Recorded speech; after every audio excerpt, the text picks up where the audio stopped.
مفتی صاحب، آغا خانی اسماعیلی کہتے ہیں کہ آغا خان چونکہ اہل البیت میں سے ہیں اور انہی کی اتباع کی جائے، کیونکہ رسول اللہ صلی اللہ علیہ وآلہ وسلم نے حضرت علی کو اپنا جانشین بنایا تھا، اور آغا خان چونکہ ان کی نسل میں سے ہیں اور اب آج کے جانشین ہیں، اس لیے انہی کو فالو کرنا چاہیے۔ اس بارے میں کیا خیال ہے آپ؟ اسلام میں نسب کی حیثیت اتنی نہیں ہے کہ آپ اس کی بیس پر امامت کو منتقل کرنا شروع کر دیں۔ اسلام کی اصل جو ہے وہ اعمال پر ہے، تو ایسا کہیں بھی نہیں ہے کہ یہ دین کوئی ایسا تو نہیں ہے نا کہ رشتہ داری پر مبنی ہے، تو دین تو اعمال پر ہے۔ نبی صلی اللہ علیہ وسلم کی ساری تعلیمات یہی، اور یہی اسلام کا حسن ہے کہ وہ کسی رشتہ داری کی بیس پہ ترجیح نہیں دیتا، وہ اعمال کی بیس پہ اور نبی کے قرب کی بیس پہ ترجیح دیتا۔ تو یہی ترتیب ہے، اور سب سے پہلے عمل دیکھا جائے گا۔ حضرت علی کی اولاد میں اگر کوئی معاذ اللہ خدا نخواستہ بد عمل ہے، نماز نہیں پڑھتا، زکوٰۃ نہیں دیتا، نظر کی حفاظت نہیں کرتا اور شریعت کو فالو نہیں کرتا، تو حضرت علی خود اس سے برات کا اعلان کریں گے قیامت کے دن۔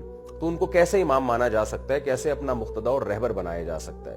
تبھی تو قرآن کہتا ہے وَلَوْ كَانَ آبَاؤُهُمْ لَا يَعْقِلُونَ شَيْئًا وَلَا يَهْتَدُونَ، کہ باپ دادا کو فالو کرتے ہو اگرچہ وہ خود سیدھے راستے پر نہ ہو۔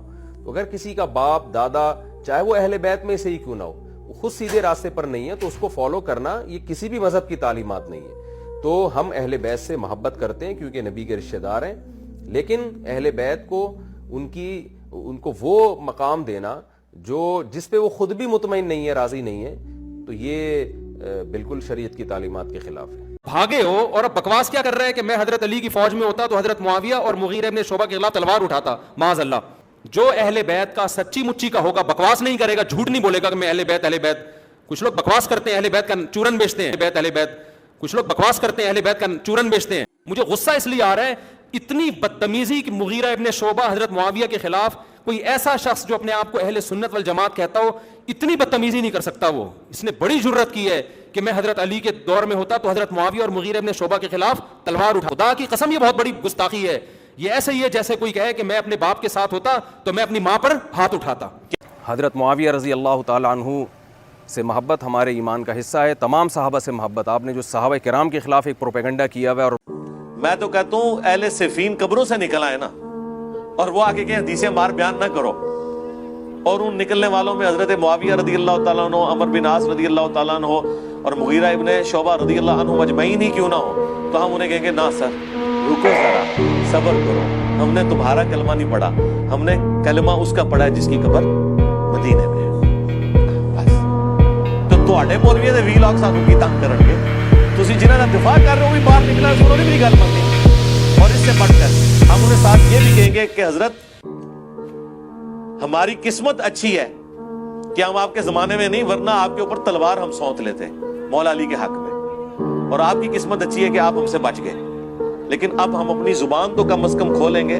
اس زمانے میں تو ہم نے تلوار بھی اٹھا لینی تھی، تو اب آپ تلوار سے بچ گئے لیکن زبان سے نہیں بچیں گے، اس لیے کہ رسول اللہ نے فرمایا، رسول اللہ سے ٹکر نہیں۔ وہ مولانا صاحب علی گل کہ نبی نے ٹکر لے لوا میں، یہ نہیں ہو سکتا۔ شرم نہیں آتی اس طرح کے خلیفوں کو آپ کو ماننے کی کہ آغا خان صلوات اللہ علیہ نے گالی دی ہے؟ ہاں، 10 منٹ لگتی ہے جواب دینے میں۔ ابو بکر کی گالیاں ایک ویڈیو بنا دیں، عائشہ بنت ابی بکر کا جمل میں گھوڑے دوڑانا دوسری ویڈیو بنا دیں۔ کیا عائشہ بنت ابی بکر نے جمل میں گھوڑے نہیں دوڑائے؟ کیا 10,000 اصحاب بے رسول اللہ صلی اللہ علیہ وآلہ وسلم قتل نہیں ہوئے؟ اس کا جواب رکھ دیتی ہیں آپ، ٹھیک ہے۔ کیا معاویہ کے بارے میں نہج البلاغہ میں نہیں آیا مترفن قد اخذ الشیطان من کا؟ تو یہ ایک عجیب معنی کے موضوع ہے۔